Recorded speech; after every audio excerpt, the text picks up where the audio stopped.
ఇలాంటి మరెన్నో వీడియోలు చూడడానికి like, share, subscribe and comment. ఈరోజు ఈ వీడియోలో నాగసాధువులు ఎవరు? ఒక వ్యక్తి నాగసాధువుగా మారాలంటే ఏమేమి వదులుకోవాలి? నాగసాధువులు ఎక్కడ ఉంటారు? కుంభమేళాలో నాగసాధువులకి ఎందుకు ప్రాధాన్యత ఇస్తారు అనే విషయాల గురించి తెలుసుకుందాము. శ్రీ శ్రీ శ్రీ ఆది శంకరాచార్యుల కాలంలో దేశంలో బౌద్ధం బాగా ప్రాచుర్యంలో ఉండగా అరబ్బులు, పార్సీలు దేశంలోకి ప్రవేశించి హిందూ దేవాలయాలను, సాధువులను చంపబడుతుండేవారు. వారిని కట్టడి చేయడానికి అప్పటి రాజులు ఎంత ప్రయత్నించినా అది కుదిరేది కాదు. దీంతో హిందూ ధర్మాన్ని రక్షించాల్సిన అవసరం ఉందని గుర్తించిన ఆది శంకరాచార్యులు ఓ వర్గాన్ని తయారు చేశారు. ఆ వర్గమే నేటి నాగసాధువులు.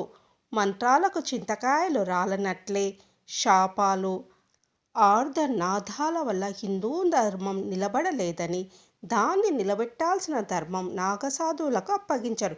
హిందూ ధర్మాన్ని రక్షించడం పరమావధిగా వీరు జీవిస్తుండగా ఎప్పుడు శివనామస్మరణ చేస్తూ ఉంటారు. మంత్రాలతో పాటు అస్త్రశస్త్రాలను కూడా ఎలా ప్రయోగించాలో వీరు మరింత తర్ఫీదు తీసుకొని ఉంటారు.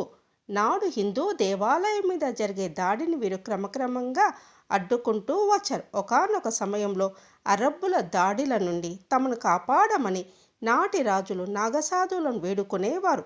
అంటే వీరి బలం ఏంటో అర్థమవుతోంది. కేవలం వందల సంఖ్యలో నాగసాధువుల బృందం వేల సంఖ్యలోని బలశాల అరబ్బుల సైన్యాన్ని ఊచకోత కోయడం చూసి నాటి పండితులు ఎంతోమంది రుద్రులు రక్తంతో విలయ తాండవమాడినట్లు ఉంది అని అన్నారంటే వారి పరాక్రమాలు అర్థమవుతాయి. ఒక వ్యక్తి నాగసాధుగా మారడానికి ముందుగా తాను తనకు సంబంధించిన అన్ని భవబంధాలను వదులుకోవలసి వస్తుంది. అందుకే కుంభమేళా జరిగే సమయంలో వారికి తొలి ప్రాధాన్యం ఇస్తుంటారు. వీరు ధరించే విభూతి, నామాలు మరియు రుద్రాక్షల ద్వారా ఏ ఆగడాకు చెందిన వారో తెలియజేయబడుతుంది. ఒక వ్యక్తి నాగసాధువుగా మారాలంటే ముందుగా ఆగడా పెద్దలను కలిసి వారి వివరాలు తెలియచేయాలి. వీరు చెప్పిన సమాచారం నచ్చితే వారిని స్వీకరిస్తారు, లేదా అక్కడే రామ్ రామ్ చెప్పేశారు. ఒకసారి వద్దు అనుకుంటే మళ్ళీ జీవితంలో వారిని స్వీకరించరు. వీరికి అక్కడ 6 నెలల నుండి 12 సంవత్సరాల వరకు శిక్షణ ఉంటుంది. ఆ శిక్షణ సమయంలో వారికి ఎంతో కఠినమైన శిక్షణ ఇవ్వబడుతుంది. ఇంకా యోగా మరియు ధ్యానం లాంటి వాటిలో శిక్షణ ఇస్తారు.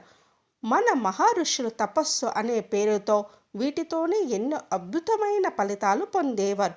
కొందరికి తెలియని విషయం ఏమిటంటే అఘోరాలు వేరు, నాగసాధువులు వేరు. నాగసాధువులు శాకాహారులు. వీరు నేలపైనే నిద్రించాలి. రోజులో ఒక్కసారి మాత్రమే పూజించాలి. వీరు భిక్షాటన ద్వారా తమ ఆహారాన్ని వారే సంపాదించుకోవాలి. అది కూడా వారు రోజుకు 7 ఇండ్ల ముందు మాత్రమే భిక్ష అడగాలి. ఆ ఇంటి వారు ఏది ఇచ్చినా మహాప్రసాదంగా స్వీకరించాలి. వారు ఏమి ఇవ్వనిచో శివజ్ఞాని ఉపవాసం ఉండాల్సిందే. వీరు దిగంబరంగా జీవించాల్సి ఉంటుంది. శిక్షణ తొలి రోజులో ఒక కాషాయ అంగవస్త్రం మాత్రమే ధరిస్తారు. శిక్షణ కాలం పెరిగే కొద్దీ విభూతిని మరియు రుద్రాక్షలు మాత్రమే ధరిస్తారు. వీరు ప్రధానంగా 5 దేవతలను మాత్రమే పూజించాలి. మొదటగా శివుణ్ణి, శక్తిని, వినాయకుని, విష్ణువుని మరియు సూర్యుని మాత్రమే పూజిస్తూ ఉంటారు. ఆగడాలకు వచ్చిన వారికి అంచెలుగా శిక్షణ ఇవ్వబడుతుంది. ముందుగా వీరు అవధూతగా మారాలి. గుండు చేయించుకొని వారి కర్మకాండాలను వారే నిర్వహించుకోవాలి. పిండ ప్రదానం చేసుకున్న తర్వాతనే వీరికి అఫీషియల్గా నాగసాధువులుగా గుర్తింపు లభిస్తుంది.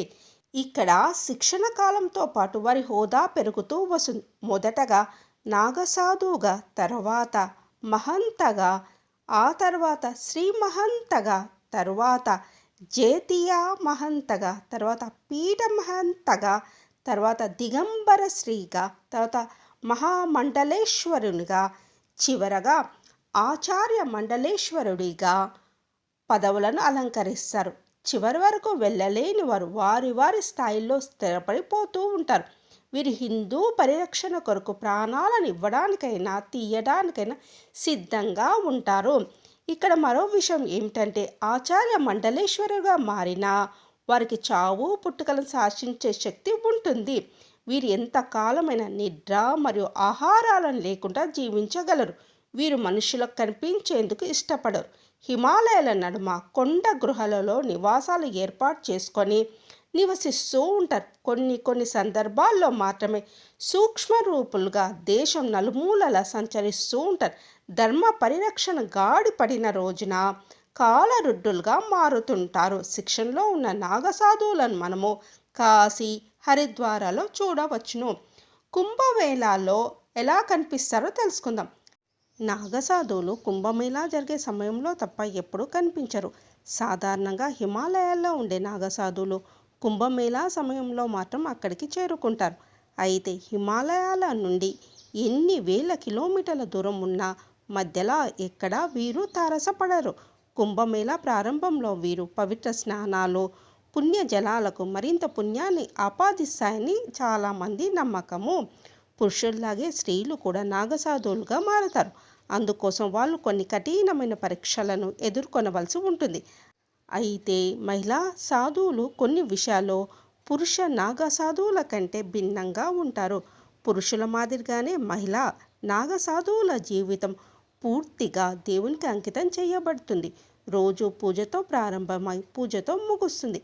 ఒక స్త్రీ నాగసాధువుగా మారినప్పుడు వారిని సాధువులు లేదా సాధ్వీలు అంటారు.